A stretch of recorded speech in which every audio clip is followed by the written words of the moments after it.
Bismillahirrahmanirrahim. Assalamualaikum warahmatullahi wabarakatuh. Waalaikumsalam warahmatullahi wabarakatuh. Alhamdulillah, wassalatu wassalamu ala rasulillah wa ala alihi wa sahbihi wa mawalah. La haula wa la quwata illa billah, amma ba'du. Bismillah sadri wa yassir li amri wa hlul 'uqdatam min lisani yafqahu qawli. Teman-teman mahasantri Pondok Pesantren Luhur Ciganjur yang saya hormati, para pemirsa dimanapun Anda berada, alhamdulillah malam ini nggak hujan ya. Seharian nggak hujan ya kita ya. Alhamdulillah ini.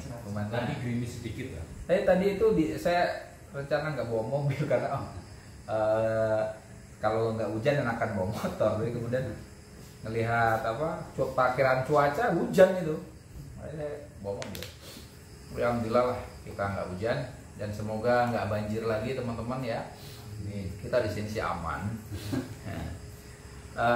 Ini pertemuan ke-25 pengajian Ihsaul Ulum yang akan membahas halaman 86 sampai 89 saja. Ini bab terakhir dari kitab Ihsaul Ulum mengenai ilmu kalam atau teologi. Paling tidak kita 2 pertemuan lah ini ya. Minggu Senin depan khatam ya, insyaallah. Di permulaan mari kita sama-sama baca surah Al-Fatihah. Nudiha ila muallif hadzal kitab wa Abi Nasr Al-Farabi. Kemudian juga kita menghadiahkan Fatihah untuk guru kita pendiri Pondok Pesantren Luhur Ciganjur, yaitu Kiai Haji Rahman Wahid Gusdur, serta seluruh keluarga besar Kiai Haji Hashim Asy'ari. Fatihah juga untuk orang tua kita, kerabat kita, betolan kita, duriyah kita, pasangan kita, dan kita semua. Semoga kita senantiasa dirahmati oleh Allah, hidup penuh keberkahan, dimudahkan segala yang kita hajatkan, dan dikabulkan doa-doa kita, dan hidup senantiasa dalam kebahagiaan. Ala hadiniyah wa ala kulli niyatin sholihah wa ala hadratin Nabi Muhammad sallallahu alaihi wasallam. Al-Fatihah. Alhamdulillahirabbil alamin arrahmanir rahim maliki yaumiddin. Iyyaka na'budu wa iyyaka nasta'in ihdinas siratal mustaqim siratal ladzina an'amta 'alaihim ghairil maghdubi 'alaihim waladdallin. Yang baca Mas Fahad ya. Monggo Mas. Bismillahirrahmanirrahim. Ilmu kalam wa sina'atul kalam yaqtadiru bihal insanu ala nusratil ara'i wal af'alil mahdudati allati saraha biha wa bi'ul hillah wa tasjifu kulli ma khalafa Wa tasyifi ataf ta'ala wa tasjifi kulli ma khalafaha bil aqawil wa hadha yanqasimu juz'aini aidan, juz'un fil ara'i wa juz'un fil af'al. tuh. Ilmul kalam wa sina'atul kalam. Ilmu kalam atau sina'atul kalam. Di sini muradif ya, sinonim antara ilmu dan sina'ah. Tapi sepertinya ini kata ilmu kalam ini yang mencatat Ali Bubulhim, sementara Al-Farabinya menggunakan istilah sina'ah. Tapi yang lebih mudah kita pahami ya, ilmu kalam. Apakah ilmu kalam itu teologi ya? Teologi itu teos Tuhan, logos ilmu kan ya, teori tentang Tuhanan. Tapi ilmu kalam itu dari kata apa? Kalam itu perkataan kan, karena memang nanti urusannya dengan perkataan. Salah satu kasusnya juga tentang kalam kan, tentang perkataan Tuhan itu. Kalam Tuhan itu kodim atau hadis toh ya. Wahyu itu sesuatu yang tanpa permulaan, sebagaimana seabadi Tuhan, atau sesuatu yang baru ya kan. Itu gara-gara itu ada istilahnya inkuisisi, namanya, bukan pemaksaan, apa namanya, pencabaran ya, bahasa Malaysianya pencabaran, apa namanya, pengujian iman ya kan. Itu jadi itu Mas, jadi kayak penataran P4 itu, Anda Pancasilais atau tidak. Nah itu persoalan kalam, tapi utamanya adalah ya karena dalam hal ini nanti ada perdebatan ya. Nih apa namanya, contohnya di catatan kakinya itu, wasinaatul kalam, ilmul kalam huwa ibaratun anil jidal atau jadal. Ilmu kalam itu istilah untuk perdebatan, dialektika ya. Haulal aqaid al-diniyah, tentang akidah agama, wala siyama usuluddin, wala siyama usuluddin ya, terutama tentang prinsip-prinsip agama. Kallah, tentang Allah, wa sifatihi, sifatnya, wa af'alih, tindakannya, wa khalqil alam, keterciptaan Tuhan ya. Jadi jadal. Kemudian ini Ibnu Khaldun juga mendefinisikan kalam dengan ilmun yatadhammanul hujaj anil aqaid al-imaniyah, ilmu yang mengandung alasan-alasan atau argumen-argumen hujah anil aqaid al-imaniyah, tentang akidah keimanan bil adilah al-aqliyah, dengan dalil-dalil rasional, warad alal mubtadi'ah al-munharifin min anil fil i'tiqad, dan mengkritik heretesi ya. Heretik itu apa sih? Penyimpang apa, heretik itu apa?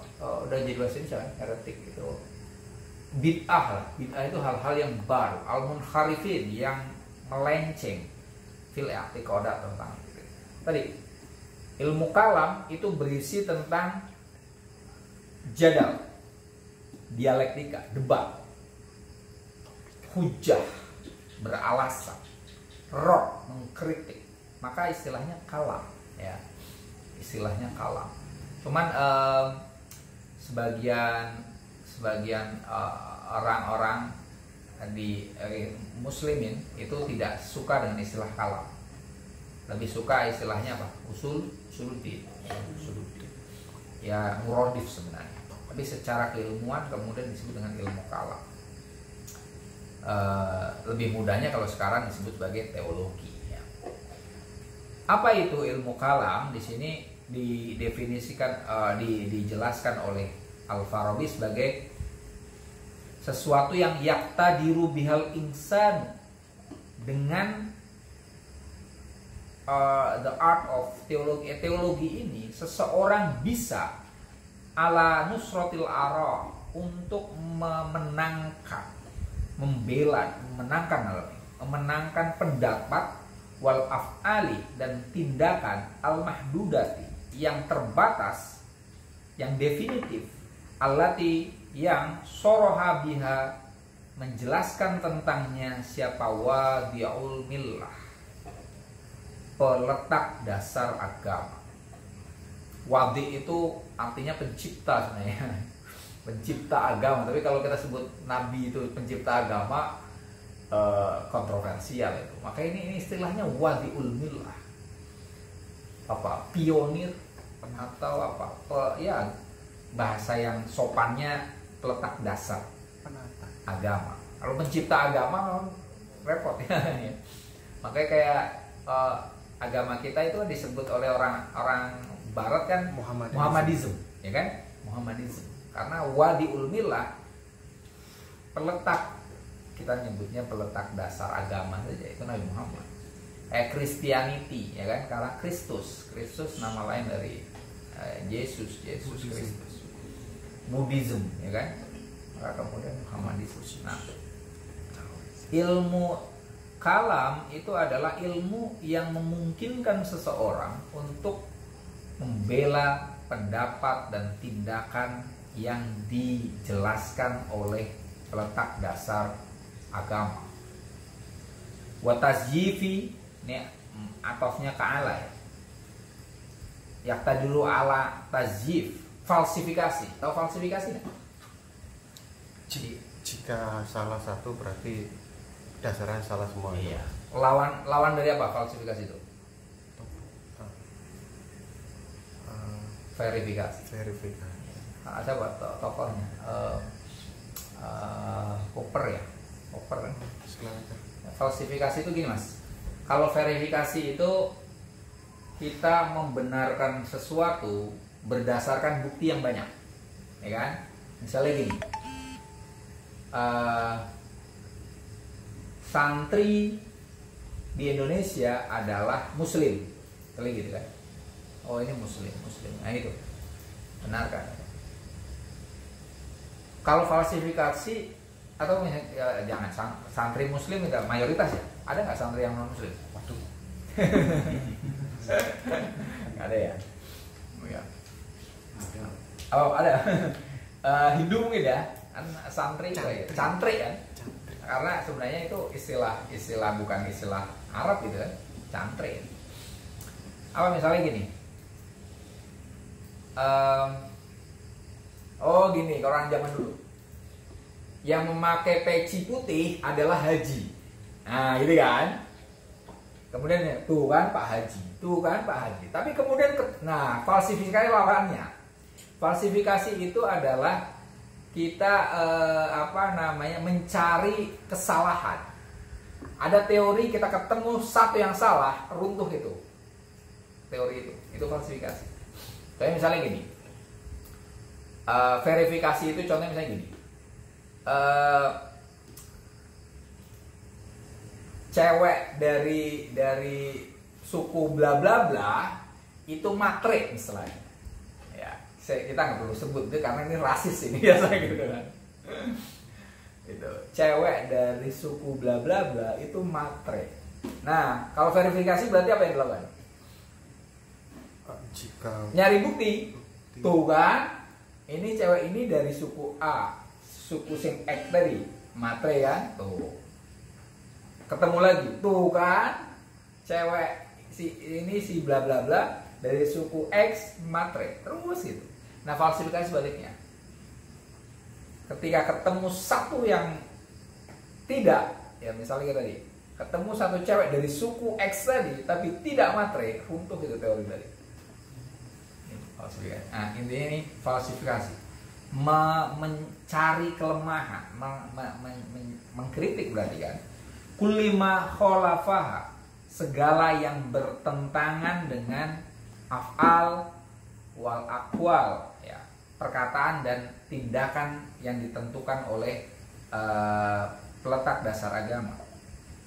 Bil aqawil, dengan perkataan. Nah, itu kenapa disebut sebagai ilmu kalam, karena bil aqawil membela ataupun mengkritik dengan perkataan.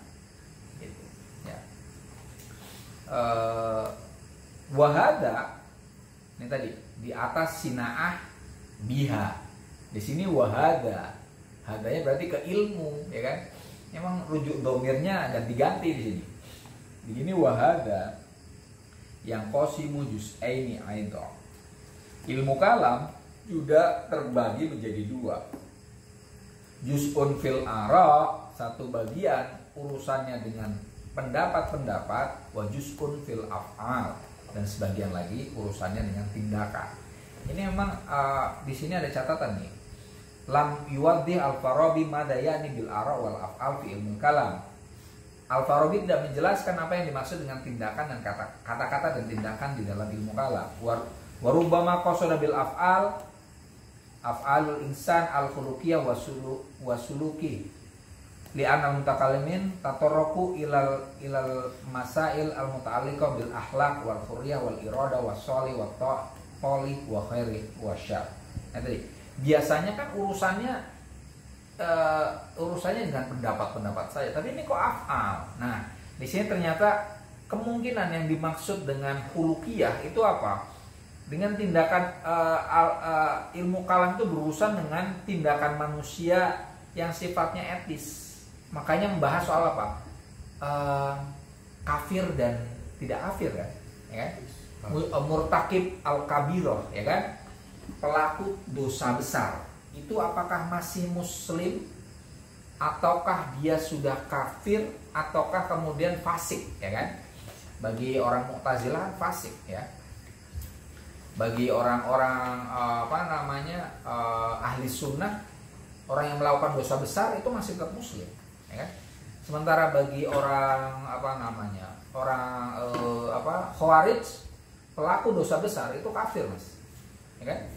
Kayak gini, ada ini murtakib, itu tadi ini ketika murtakib al kabair, ya kan?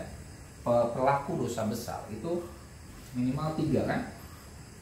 Ada yang masih muslim. Ini bagi orang ahli sunnah nih. Sunnah.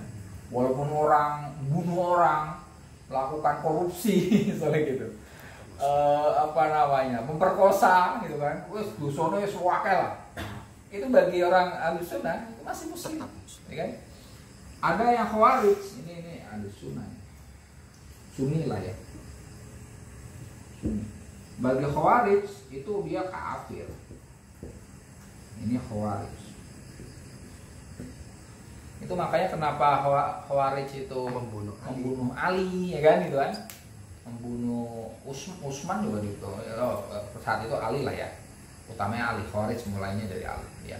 Ali, kemudian intinya ya ini kenapa para teroris itu mudah untuk mengkafirkan, karena dianggapnya dosa besar. Kalau gini, mereka prinsipnya kan hakimiyatullah, supremasi Tuhan, ya kan? Bahwa yang suprem, yang berhak menentukan hukum itu hanya Tuhan. Hukum yang benar hanya Tuhan. Tuhan sudah mengungkapkan hukum-hukumnya di Al-Quran. Maka berhukumlah kepada Al-Quran dan Sunnah. Ketika seseorang atau sekelompok orang, satu negara tidak berpatokan pada Al-Quran, maka dianggap kafir. Nah, itu kan. Makanya bagi orang-orang teroris kan menganggap Indonesia negara negara apa namanya? Tauhid. Nah, benar, ya kan? Bagi mereka tauhid ini. Karena antara Tuhan dan tauhid. Nah, itu. Maka dianggap kafir. Pemerintah ini turunannya kan Khawarij. Nah, yang tengah itu bagi pelaku dosa besar itu hanya fasik. Fasik itu manzilatun baina manzilatain. Masih muslim tapi nggak sampai kafir, gitu. Ini utamanya Mu'tazilah, Mas. Yang murji'ah Di sini sebenarnya murji'ah ini ya. Murji'ah di sini ya. Murji'ah nanti jadi Sunni, Mas. Jadi Sunni. Kita masih husnudzon, ya kan? Orang Sunni itu kan husnudzon. Udahlah, urusan apakah dia kafir atau tidak, sejauh dia masih man qala la ilaha illallah dakhala jannah, kan? Karena ngomong la ilaha illallah aja itu. Udah itu, enggak sholat, enggak apa, beres itu bagi orang Sunni itu. Bagi orang ini enggak bisa. Nah, benar itu. Bagi orang Khawarij itu, wah, enggak sholat, wes kafir itu kan. Iya. Repot itu. Repot di sini. Kalau kita ini sebenarnya Murji'ah nanti Sunni itu ya agak liberal juga sebenarnya di situ ya. Udahlah, kafir atau tidak urusan Tuhan itu, ya kan? Pas sejauh dia masih percaya bahwa ini ya wes. Mana yang paling benar, urusan Tuhan ya. Intinya ini kayak gitu. Nah, tadi ya ada arok, ada yang ini af'al. Kenapa ilmu kalam berurusan dengan af'al, tindakan? Karena salah satu yang dibahas adalah tentang iman, keislaman seseorang terkait dengan arok, keyakinannya itu. Dia melakukan apa? Ini kan murtakib, melakukan dosa besar itu gitu. Oke. Tapi ini ada penjelasan selanjutnya. Lanjut, Mas Fahad. Wahia ghairul fiqh. Ghairul fiqh li'anna al-fiqha ya'khudul ara'a wal af'ala allati saraha biha wadi'ul millah musallamatan itu, Mas. Musallamatan yaj'aluha usulan fa yastanbitu minhal asya' al-lazima anha. Lanjut. Wal mutakallim yansurul asya'a allati yasta'miluha al-faqihu usulan min ghairi an yastanbita anha asya'an akhar. Lanjut. Fa idza tafaqa ay yakuna Faidat tufiqo. wa idza tufiqa ay yakuna li insanin ma Rotun. qudratun 'alal amrayni jami'an fa huwa faqihun mutakallim fa yakunu nusratuhu laha bima huwa mutakallim wastinbatuhu Anha. wastinbatuhu anha bima huwa faqih. Fakir udah. Ini. Wahia ai sinaatul kalam. Ini kan ganti-gantian. Tadi hada, sekarang hiya. Ai sinaatul kalam. Ghairul fiqh, bukan fikih. Ini membahas soal perbedaan fikih dan kalam. Li'annal fiqha, karena fikih ya'khudul ara'a, itu ya'khudul ara'a wal af'al, mengambil pendapat dan tindakan allati yang soroha biha, menjelaskan tentang tindakan dan pendapat tadi, siapa wadi'ul millah, peletak dasar agama, musallamata, dengan penerimaan yang diterima begitu saja. Yaj'aluha usulan, menjadikan pendapat dan tindakan yang ditentukan oleh peletak dasar itu sebagai usul, prinsip-prinsip. Fayastambituha, kemudian dia mengambil kesimpulan minha, dari pendapat dan tindakan tersebut, ya, tindakan yang tentukan agama tersebut, al asya al lazima anha, hal-hal yang lazim bagi hal-hal itu. Ini kemudian wal mutakallim, adapun teolog, ya, orang yang mendalami ilmu kalam, yang suruh al asya, membela berbagai hal ihwal, allati yasta'miluha al faqihu usulan, yang digunakan oleh ahli fikih sebagai prinsip, min ghairi ayastambito anha asya'an ukhra, tanpa menyimpulkan berdasarkan pada prinsip-prinsip itu perkara-perkara yang lain. Nah, ini perbedaan antara fikih dan ilmu kalam.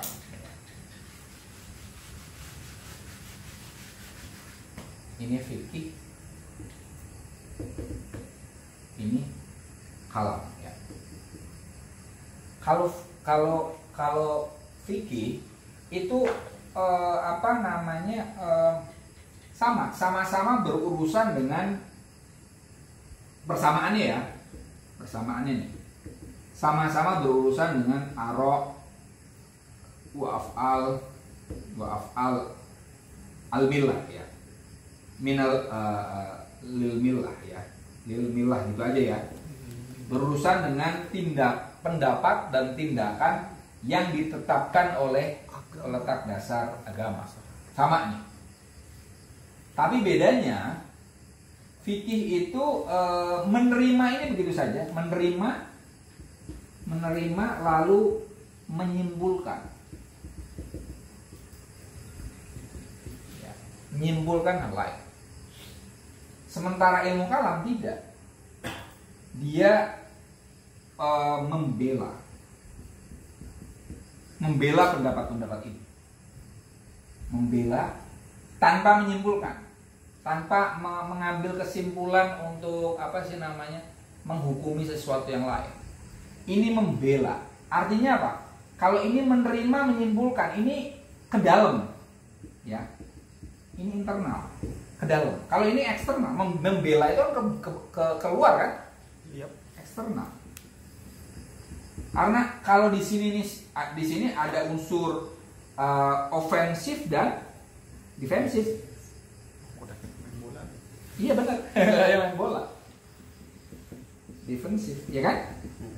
Membela, ya kan? Membela dan mengkritik, kan tadi kan? Ada unsur tajif, ya kan?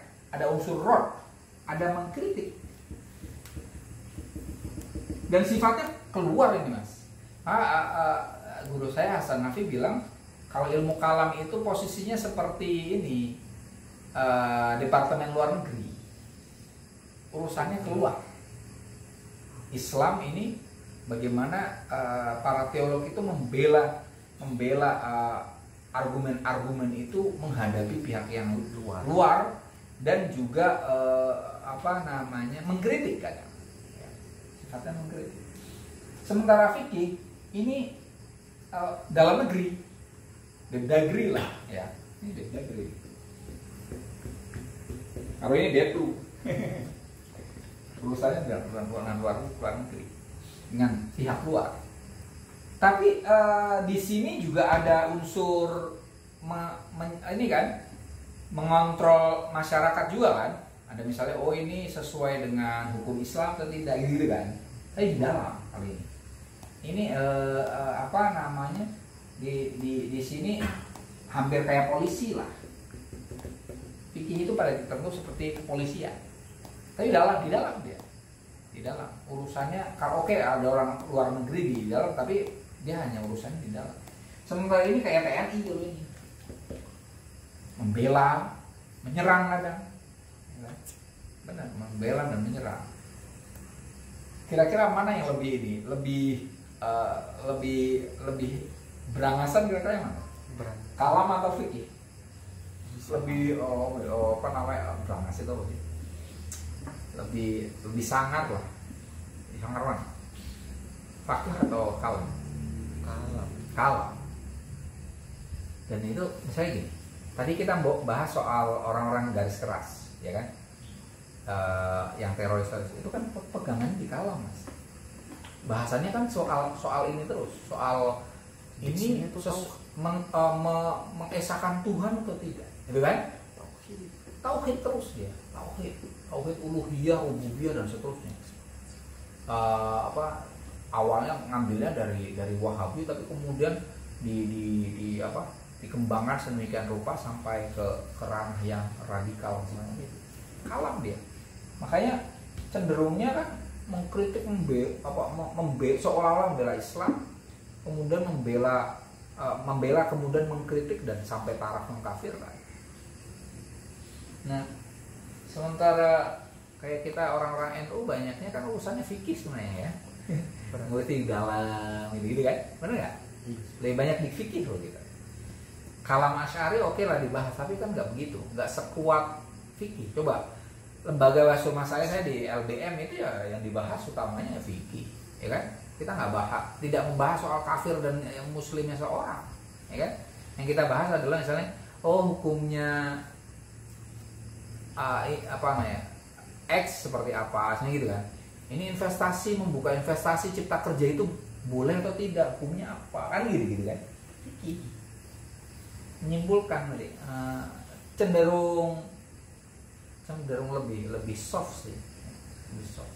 Cuman kenapa orang kalau kayak di UIN itu kan jurusannya akidah filsafat kan, tapi kenapa itu kemudian menjadi kosmopolit juga, terbuka? Karena ada filsafatnya mas, ada ilmu kalam, tapi untungnya ditambah filsafat nih.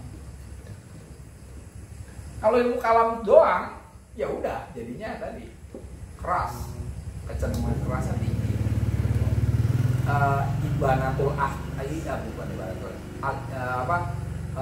Makalah Islaminya Imam Asy'ari itu ya isinya kritik yang ini bid'ah apa gitu semua. Artinya berantem dulu ini isinya. Berantem dulu, benar. Ilmu kalam. Ilmu fikih sebenarnya ada berantemnya. Tapi kan nggak sampai mengkafirkan orang kan? Saya gini, hukum tentang batalnya wudhu itu kan nggak sampai mengkafirkan orang kan? Tidak. Paling Batal. Apa mas? paling Dosa doang paling, ya kan? Karena tidak sampai mengeluarkan orang dari agama gitu. Kalau ini kan bisa mengeluarkan, bisa masukkan orang. Untungnya tadi kalau kayak baik di Mesir maupun di Indonesia, jurusan Usuluddin itu tadi akidah wa falsafah, jadi aman itu. Ada filsafatnya, filsafatlah yang kemudian menjadikannya lebih terbuka, Malah kemudian lebih kuatnya, biasanya kalau anak akidah filsafat lebih kuat filsafatnya atau akidahnya? Filsafatnya. Ya kan? Ada juga yang nggak kuat dua-duanya, Pak.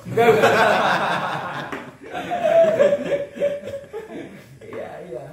Karena kalau justru yang kuat akidahnya biasanya justru yang kayak tadi Mas, ya, belajar di Libya itu kuat itu, akidahnya kuat itu. Tapi modelnya yang seperti tadi kenceng jadinya. Ya. Oke ya. Faida utufiqo, apabila disepakati ayyakuna, disepakati ditemukan maksudnya. Ayyakuna li insani ma, terdapat ditemukan seseorang, pada seseorang itu apa? Kudrotun alal amro ini jami'an. Apabila disepakati ada seseorang yang memiliki dua kemampuan sekaligus, fahuwa faqihun mutakallim, maka dia adalah seorang yang ahli fikih sekaligus ahli ilmu kalam. Fayakunu nusratuhu laha, ada apa pembelaannya dia pada tindakan dan pendapat-pendapat agama itu bimahua mutakallim, sebagaimana adanya itu adalah dia posisinya sebagai mutakallim. Wastinbatuhu anha, kalau dia memberikan kesimpulan-kesimpulan tentang pendapat dan tindakan-tindakan yang ditentukan oleh agama, maka dia disebut sebagai faqih. Ada sebagian orang jadi dua-duanya, dia bela iya, dia juga mustambit iya ya. Nah itu pada titik itu maka dia adalah seorang faqih dan mutakallim. Siapa contohnya misalnya di tokoh-tokoh yang klasik faqih sekaligus mutakallim? Ibnu Rus, ini sih Imam Abu Hanifah ya, pertama Abu Hanifah ya, Abu Hanifah yang paling gitu. Abu Hanifah faqih sekalipun mutakallim, makanya bukunya kan itu kan Fiqh Akbar. Ya betul. Kalau Ibnu Rus pas menulis Aqaid Milah fi apa sih? Bukan Bidayah. Itu beliau posisinya filsuf. Ya, filsuf yang berurusan dengan pendapat-pendapat ilmu kalam. Ketika Bidayatul Mujtahid dia faqih. Ibnu Rus itu memang agamawan, alim al-alamah yang sesungguhnya ya menurut hemat saya Ibnu Rus. Ibnu Rus menguasai ilmu umum sampai taraf filsuf, dokter khalifah, juga beliau adalah seorang agamawan, juris madhab Maliki, dan juga bisa mengkritik berbagai pendapat-pendapat tentang hal itu. Nah tadi itu sebagai contoh mungkin yang faqih mutakallim adalah Abu Hanifah ya. Lanjut Mas. Wa ammal wujuhu wal ara'u allati yanbaghi an tansura milala fa inna qauman minal mutakallimina yarawna ay yansurul milala bi ay yaqulu inna ara'al milala wa inna ara'al milali wa kullu ma fiha minal awda'i laisa sabiluha ayyam tahina bil ara'i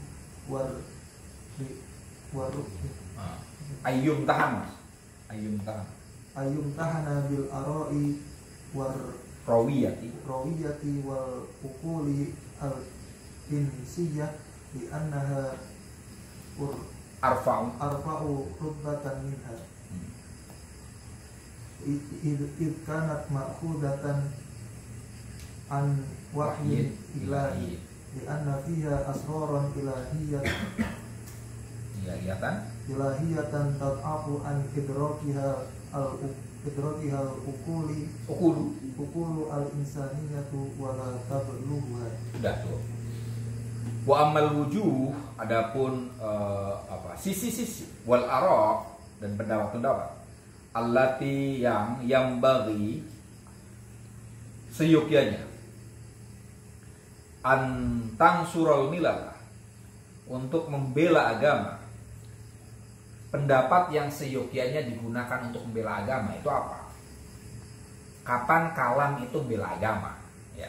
Titik mana yang dibela, ya.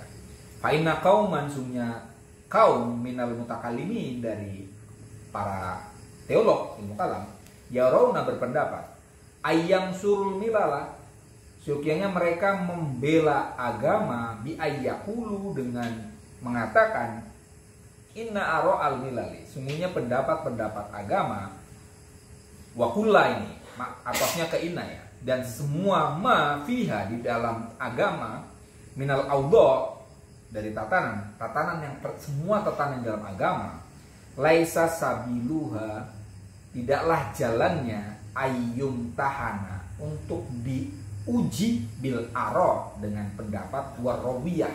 Rawiyah itu apa? Refleksi. Wal ukuli al insaniyah dengan akal manusia.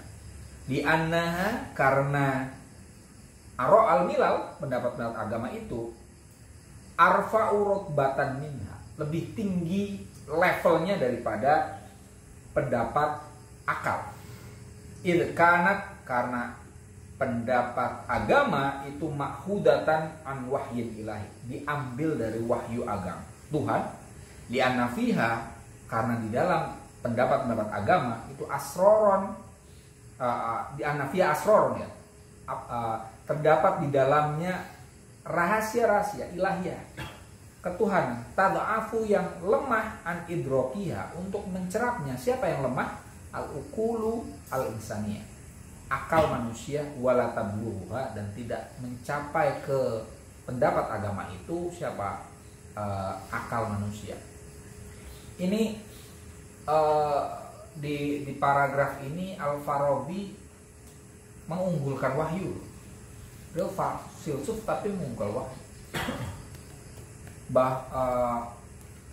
Atau minimal ini apakah ini pendapat Al-Farabi atau minimal ini kalau di sini ya pendapatnya mutakallim ya.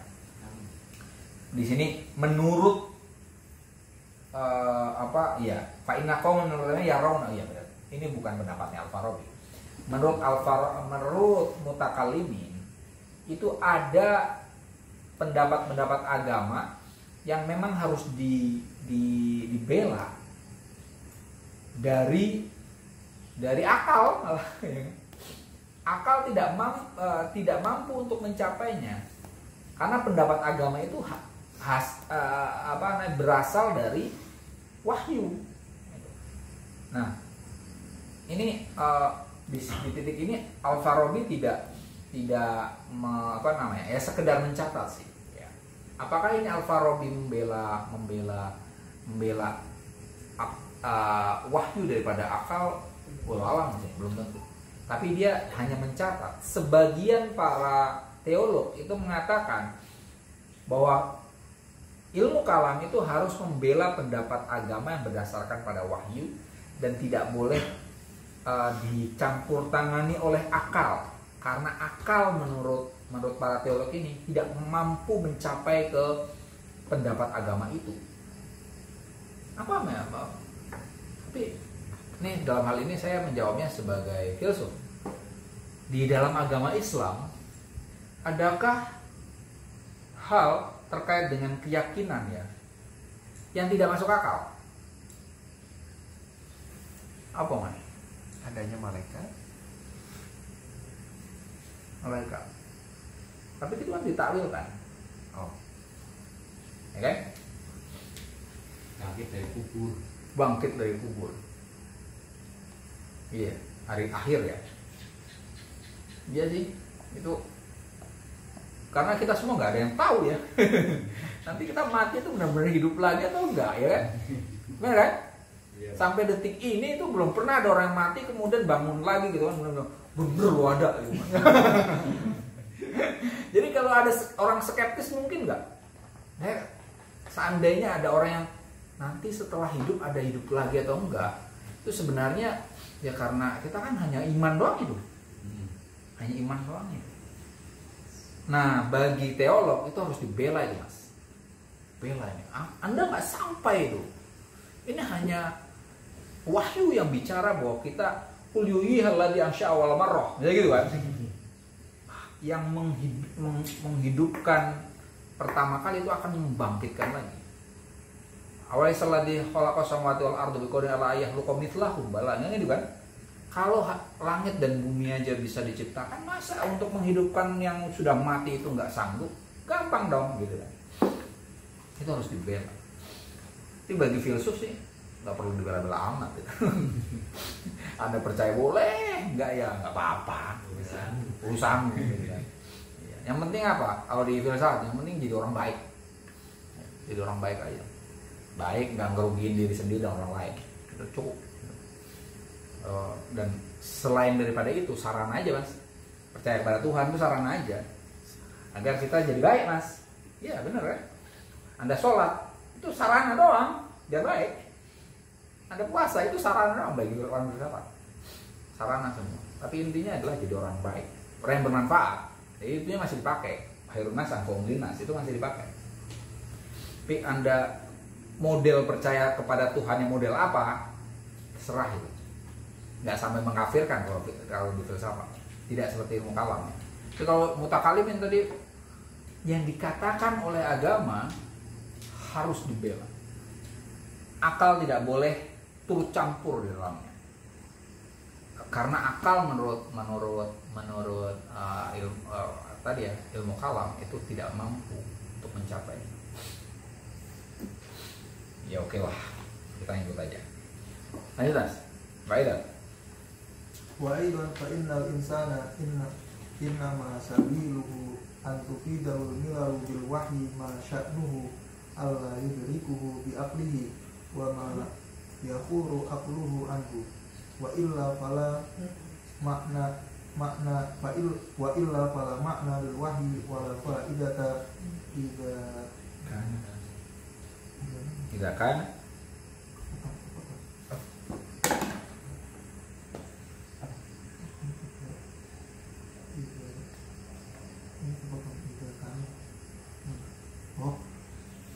idza kana innama yufidul insanu ma kana ya'maluhu wa ma yumkinu idza ta'ammalahu. Yufidul insana ini maf'ul ya. Innama yufidul insana ma kana ya'maluhu wa ma yumkinu idza ta'ammalahu an yudrikahu bi aqlihi. Walau kana kadzalika lawukila nasu ila uqulihim walamma kanat bihim hajatan ila nubuwatin wala ila wahyi lakin lam yaf'al bihim dzalika walidzalika yanbaghi an ayakuna ma tufiduhul milalu minal ulumi ma laisa fi taqati uqulina idrakahu thumma laisa hadha faqat bal wa ma tastankiruhu uqulana aidan wa innahu laisa kullu ma cukup tadi aja mas, sumanya nanti wa aidon dan juga final insana sungguhnya manusia innama sabiluhu jalan bagi manusia itu antufidahul milalu bil wahyi untuk diberitahu oleh agama apa? Antuf ini failnya milal, memberi siapa milal kepada manusia bil wahyi dengan wahyu apa yang diberi apa yang maf'ulnya ini ma sesuatu. Sungguhnya jalan bagi manusia itu untuk diberi agama melalui wahyu sesuatu sya'nuhu alla yudrikuhu bi aqlihi, sesuatu yang tidak bisa dicerap oleh akalnya, wa ma yahuru aqluhu anhu, dan sesuatu yang akalnya lemah untuk menggapainya.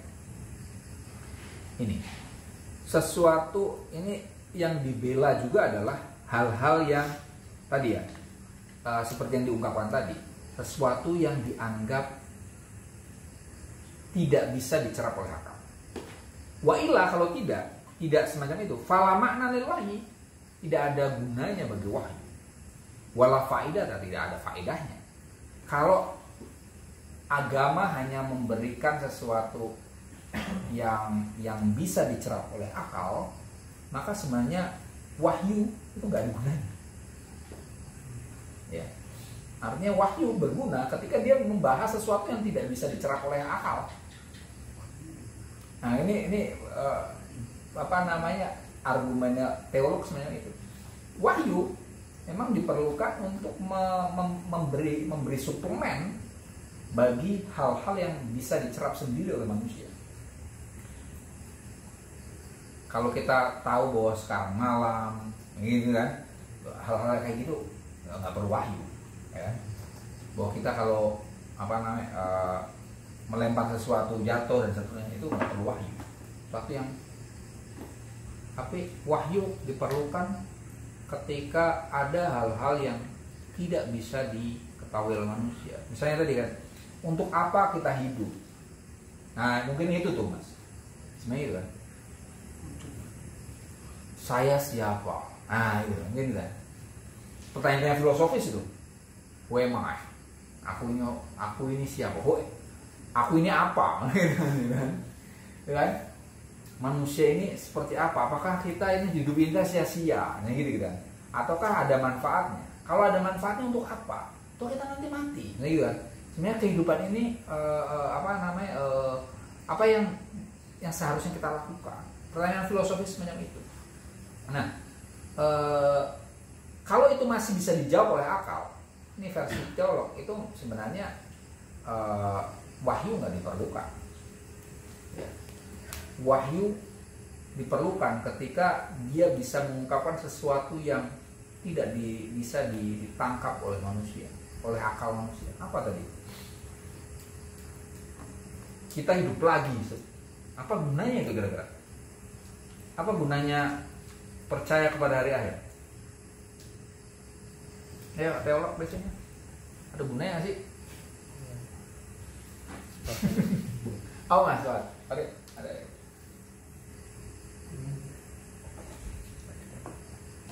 Akal kita nggak sampai atau masih mungkin dicerap? Oh mas, apa tadi? Kenapa?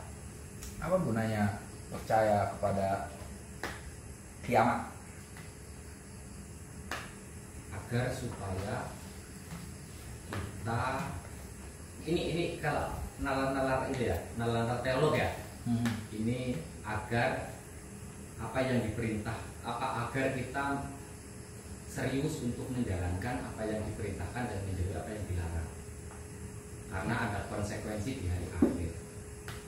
Atau di hari akhir itu sebagai pengadaannya adalah pengadilan Tuhan, pengadilan ketika akhir. dianggap di dunia hidup ini tidak adil, berarti akan dibalas di hari akhir. Kayak sebagai candu aja sih itu. Iya. Tapi emang yang menarik itu salah satunya malaikat ya. Kita harus percaya dengan malaikat itu memang kalau ke akal itu memang perlu. Iyalah, jangan ini karena ini nanti di balik ini kita ngomong yang panjang ini ngomong filsafat luar nih. Tadi ngotak-atik gimana itu? Ketika tapi kalian pernah dengar nama Abu Bakar Ar-Razi nggak? Iya. Abu Bakar Ar-Razi itu dicatat oleh Majid Fahri di buku History of Islam Philosophy itu. Dia mengatakan bahwa revelation is superfluous. Wahyu itu sesuatu yang berlebih-lebihan dan nggak diperlukan. Jadi kalau kemudian kita perlukan kan sesuatu yang rasional. Kalau yang nggak rasional untuk apa? Apalagi kalau dikembalikan ke Wittgenstein itu, sesuatu yang tidak bisa dibicarakan, nggak usah diomongin, gitu kan? Nah, kita nggak sampai bisa ngomongin, apa gunanya? Tapi itu ini teolog ngamuk kalau kita ngomong gitu. Kita biarin aja lah. Kayak mau berjilid-jilid. Innama yuridul insan maka ya'maluhu wa ma yumkinu idza ta'amalahu ayudrikahu bi aqli. Dan tadi wa illa falamana lil wahyi wala faidata. Kalau tidak seperti di atas maka tidak ada gunanya bagi wahyu dan tidak ada manfaatnya. Idza kana apabila ada innama yufidu al insana apabila wahyu itu memberi kepada manusia makana ya'maluhu, sesuatu yang dilakukan oleh manusia, wa mayumkinu idza ta'ammalahu ayyadrikahu, dan sesuatu yang mungkin dicerapnya apabila dia memikirkannya, diakli dengan akalnya. Walau kana kadalika, apabila kayak gitu, maksudnya kalau semuanya masih bisa dicerap oleh manusia, lalu kilan nasu ila ukulihim, maka manusia akan mewakilkan pada akalnya, ya kan?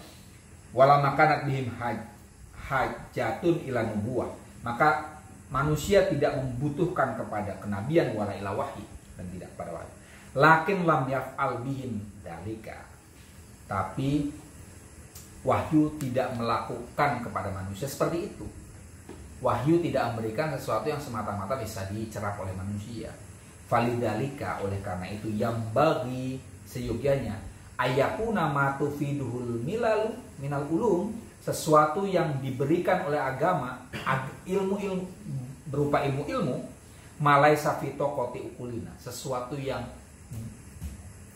tidak berada pada kemampuan akal kita idrokahu, untuk mencerapnya. Itu tadi. Jadi menurut para teolog minimal, wahyu seyogyanya, agar wahyu itu berguna, dia membicarakan sesuatu yang tidak bisa dicerap oleh akal. Justru disitulah manfaatnya. Ya. Sementara kalau orang yang tadi menolak itu, ya kami butuhnya yang masuk akal, maka dia nggak membutuhkannya lagi. Jadi memang jurusannya di situ, bahwa wahyu itu, manfaat wahyu adalah pada titik di mana dia membicarakan sesuatu yang tidak bisa dicerap oleh manusia. Tapi ini saya akan membela apa yang barusan diungkapkan oleh teolog. Pencerapan manusia terbatas atau tidak terbatas? Terbatas. Ya kan? Sepinter-pinternya akal kita hanya menguasai satu bidang saja, benar nggak? Indra kita jelas-jelas terbatas, akal kita terbatas. Nah, makanya di titik itu wahyu jadi penting sih. Wahyu itu ya barangkali memang ada yang kita tidak dipahami oleh akal, dan itu memang di luar kemampuan kita, dan itu yang dibahas oleh wahyu gitu. Jadi untuk membenarkan pernyataan teolog ini, kita perlu menyadari kelemahan kita masing-masing saja, bahwa kita punya batas kan, indera kita punya batas, akal kita punya batas. Nah di titik itulah agama jadi penting. Di agama wahyu memberitahu sesuatu yang kita tidak tahu. Apakah itu benar atau tidak? Nanti kita ada jawabannya. Lanjutkan. Tuma laisa hadza faqat wa ma tastankiruhu uquluna aidan. Fa innahu laisa kullu ma kana ashaddu istinkaran indana kana ablagu fi ayyakuna aktsara fawaid. Wa dzalika anna allati ya'ti biha al-maliku mimma tastankiruhu uqulu wa tastabshi'uhu al-awhamu laysat hiya bil haqiqah mungkiratan wala muhalatan bal hiya sahihatan fil uqulil ilahiyah. Oke. Tuma kemudian laisa hada faqat, tidak itu saja. Bal wa ma tastangkiruhu quluna aidon, sesuatu yang diingkari oleh akal kita. Fa innahu sungguhnya laisa kullu, tidak semua, maksudnya sebagian. Ya, ini bahasa logika ini. Laisa kullu maksudnya ba'd. Fa innahu laisa kullu ay ba'd, sesungguhnya sebagian, makana asyaddu istingkaron indana, sesuatu yang sangat diingkari menurut kita, karena ablahu fi ayyakuna aktsara fawaid, itu justru sangat berfaedah. Sesuatu yang diingkari oleh kita, sebagian yang tidak semua, artinya sebagian yang diingkari oleh kita itu justru malah berguna untuk kita. Apa mas sebenarnya? Contohnya, wadalika annallati ya'ti bihal malaku, sesuatu yang dihadirkan oleh malaikat, mimma tastangkiruhul ukul, yang ditolak oleh akal, wa tastabsyi'uhu al-auhamu, dan menganggap jelek, dan waham prasangka menganggapnya jelek. Laisat hiya fil haqiqah, tidaklah dia pada hakikatnya mungkarotan. Mungkar artinya tidak ada, ya. Wala muhalatan, mustahil. Bal hiya shahihatun, tapi itu justru benar fil ukul al ilahiyah, di akal. Sesuatu yang diingkari oleh akal kita justru kadang bermanfaat. Apa Mas kira-kira Mas? Contohnya apa? Sesuatu yang diingkari oleh akal kita tapi manfaat malah. Jihad mungkin ya, ada kalau di Al-Quran jihad kan ya. Jangan disangka orang-orang berjihad di jalan Allah itu mati, mereka hidup, ya kan itu kan? Kok bisa orang jihad itu kan siang mati, tahu kan hidup? Nah, itu masuk akal itu. Sebenarnya tetap masuk akal bahwa memerangi kejahatan itu kan sebenarnya dia apa namanya memberikan kehidupan yang lebih bagus selanjutnya. Artinya meskipun ada kehancuran, tapi setelah kehancuran akan ada perbaikan. Apa kira-kira? Sebagian yang kita ingkari tapi itu bagus. Oh Mas, itu wahyu itu Pak. Annallati ya'ti biha al-malaku. Oh iya, oke. Dibawa oleh malaikat. Wahyu ya? Wahyu oke. Akal kita kan nggak bisa menerima itu. Kok bisa misalnya gini? Melalui ada orang tertentu yang kemudian mendapat wahyu dari Tuhan, aku dapat ilham, apa namanya, kata-kata dari Tuhan, itu kan nggak masuk akal ya. Tuhan kayak opo gitu kan, kok ngomong gitu kan, tapi ternyata berfaedah. Ya betul, wahyu contohnya. Wahyu itu betul tadi, sepertinya superfluous tapi berguna, ya kan? Coba dengan wahyu seorang bisa jadi gubernur di Jakarta. Ya kan? Benar kan? Berguna itu. Ya kan? Gara-gara wahyu ada orang yang bagus jadi gubernur. Berguna. Berguna untuk menjatuhkan dan ya kan? Berguna itu. Wahyu juga berguna untuk kalian melet, ya kan? Ada kan? Ya kan? Misalnya itu apa namanya? Apa yang Yusuf tuh, Kola Yusuf di Abi Abad ini roh itu ada asyara kau itu kan buat pelet ya Mas ya. Wah, ada pengalaman. Atau kalau ininya di ayat Al-Quran, wa idza batastum jembarin abat sarobi kalasnya itu kan apa beraja mustinya santri kan. Iya kan, benar ya. Saya tukang dulu jaduk saya. Tobat aja. Iya, ayat-ayat Al-Quran banyak. Sepertinya nggak masuk akal, itu masuk akal. Contohnya misalnya gini, Anda kalau misalnya Alam Nasroh baca dengan Al-Fatihah aja, baca dengan penghayatan yang sungguh-sungguh, nangis. Alam Nasroh kalian habis sulit ya, dalam kesulitan, kemudian Anda dapat kabar gembira, itu sholat baca Alam Nasroh dan dihayati betul itu. Alam Nasroh laka sadrok, gitu kan? Ya Allah, bukankah telah kau lapang?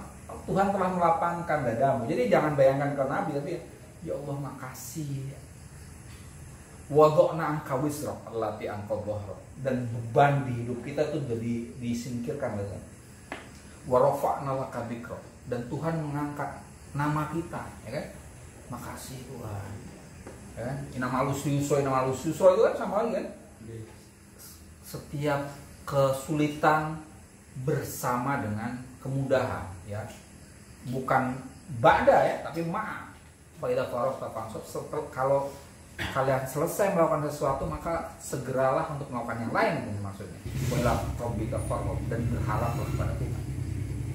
Itu kalau dibaca sungguh-sungguh, nangis orang, dan penuh penghayatan, sehingga dia akan dapat. Artinya wahyu, benar tadi Mas. Ini contohnya di sini yang dianggap jelek oleh praduga tadi ya, Abu Bakar Ar-Razi tadi yang saya sebut.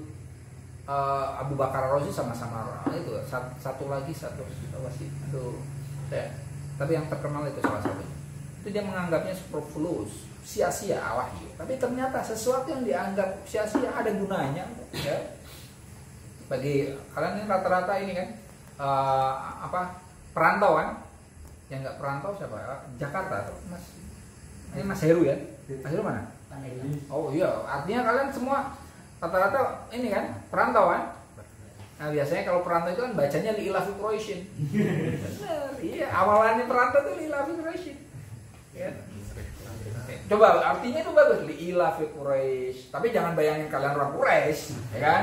Kebiasaan orang Quraisy. Ilafi rihlata syita wa sayf. Mereka biasa untuk pergian di musim dingin dan musim panas. Tapi intinya berpergian kan, rihlah.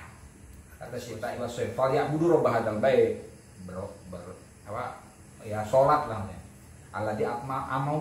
Poinnya situ. Jadi rihlah amahum minju, ya kan? Tuhan itu memberi kalian makan dari kelaparan, wa amanahum min khauf, dan mengamankan kalian dari ketakutan. Itu bagi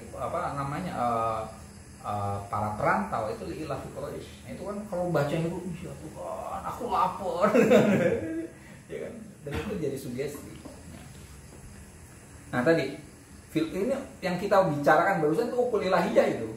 Kita berusaha untuk memahami sebenarnya apa ya, apa gunanya wahyu sih jelas ya. Wahyu jelas gunanya. Ini selanjutnya ini mau mengkritik ini, tapi waktunya cukup ya. Udah ya pas ya. Jadi mulai jam 9 pas ya. Oke lah, kita ternyata tidak sampai 3 halaman. Kita cukup sampai sini saja. Kita lanjutkan minggu depan insya Allah. Ini minggu depan jadi panjang ini. Berarti kalau minggu depan belum ini, minggu depannya lagi. Maksimal 2 pertemuan lagi kita khatam. Terima kasih. Ada yang mau tanya lagi? Ya Mas, silakan. Pak, maaf kalau misalnya di luar teks ya. Iya. Kalau menurut Bapak ilmu laduni itu sendiri itu apa Pak? Laduni. Iya. Karena kan orang-orang yang misalnya dia kan pernah ada cerita gitu Pak ya. Dia nggak pernah ikut belajar, tapi dia nurut banget sama kiai. Sampai akhirnya dia menjadi kiai. Padahal dia nggak pernah ikut belajar Pak. Iya. Karena cuma rasa hormat dan taatnya kepada kiai itu. Iya. Itu jatuh ilmu laduni atau ilmu hikmah atau gimana Pak? Iya. Min ladunhu ilman, kalau di Al-Quran itu ya, ilmu dari Tuhan. Ya emang pada dasarnya ya, kalau kita merujuknya ke apa, wa ma utitum minal ilmi la qalila, gitu. Sebenarnya ya ilmu semua kan dari Tuhan, gitu kan. Cuma mungkin ada yang khusus, gitu kan. Sebagaimana di antara kita gitu Mas, ada anak yang cerdas, ya kan? Ada yang ya udah belajar ampun-ampunan, nggak paham-paham, gitu kan. Jadi ada unsur ilmu laduni itu, ada unsur kecerdasan juga sebenarnya. Ada unsur kecerdasan.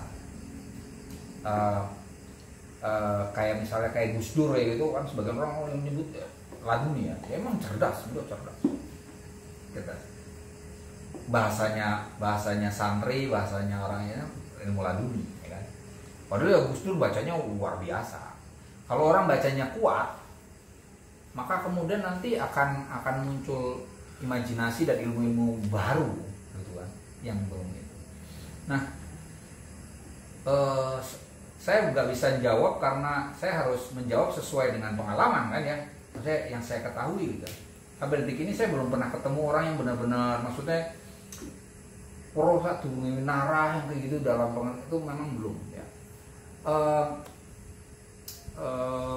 Jadi saya nggak bisa jawab seperti apa itu. Tapi kalau secara umum ya sebenarnya ilmu itu berasal dari Tuhan, dan kita mendekati Tuhan ketika kita mencari ilmu itu mendekati Tuhan.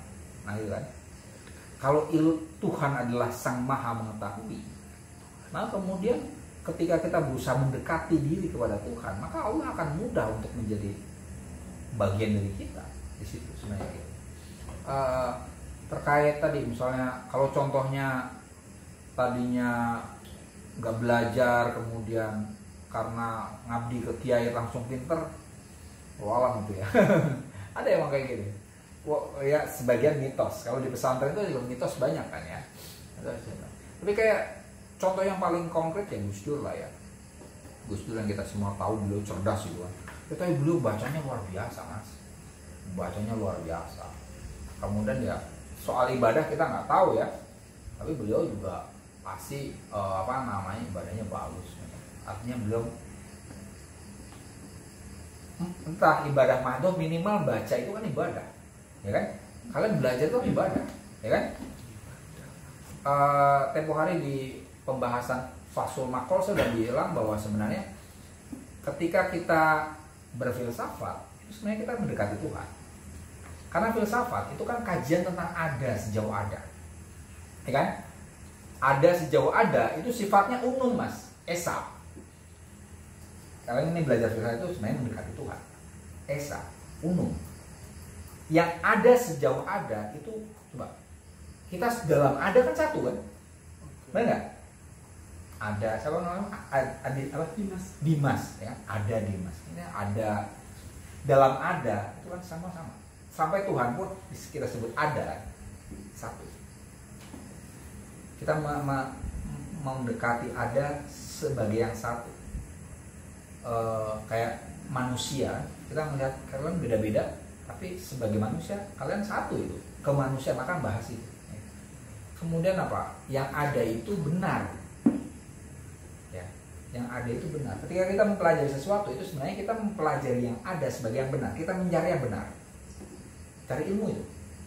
Ketiga, kita itu juga dalam filsafat ini tadi yang benar itu verum.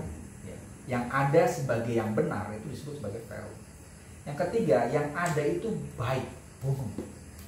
Kita mendekat, kita berusaha untuk menjadi baik atau mencari ini enggak baik, ini baik buruk ya kan?